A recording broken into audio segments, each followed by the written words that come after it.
Il y a 7 mois, le 16 avril 2020, le chanteur Christophe était emporté après avoir contracté le coronavirus alors qu'il souffrait d'emphysème pulmonaire. Une disparition tragique survenue alors qu'il était âgé de 74 ans. Durant de longues semaines, ses proches et ses fans ont pleuré sa mort et de nombreux hommages lui ont été rendus. Comme par besoin de tourner la page, sa femme Véronique et sa fille Lucie ont décidé de vendre l'intégralité du contenu de son appartement qui était situé boulevard de Montparnasse, en plein cœur de Paris.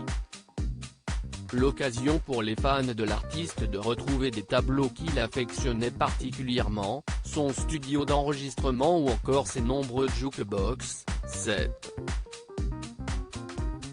En tout, pas moins de 215 lots sont mis en vente, rapporte Le Parisien. Alors qu'une exposition de tous ces objets devait avoir lieu quelques jours avant la vente aux enchères, à cause de la reprise du coronavirus et de la mise en place d'un nouveau confinement, elle n'a pas pu avoir lieu.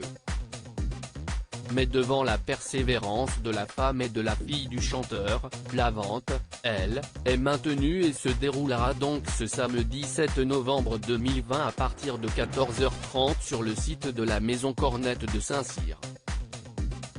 Les mises devraient aller de 50 à 12 000 € selon certains experts. D'ailleurs, celui qui a été choisi pour la vente, Michel Roudillon, a beaucoup côtoyé celui qu'il aime appeler Christophe le collectionneur. Des vêtements portés par Christophe également mis en vente. Tous les objets mis à la vente lui rappellent la belle personne que t'es Christophe. D'ailleurs, en plus des objets, il y a également de nombreux vêtements qu'il a pu porter, perfecto ou veste de scène.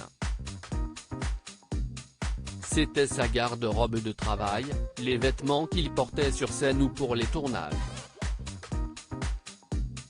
Ils étaient tous rangés ensemble dans un même placard, à l'écart des affaires personnelles. Il y a aussi ses marinières et des paires de lunettes bleues, a confié l'expert.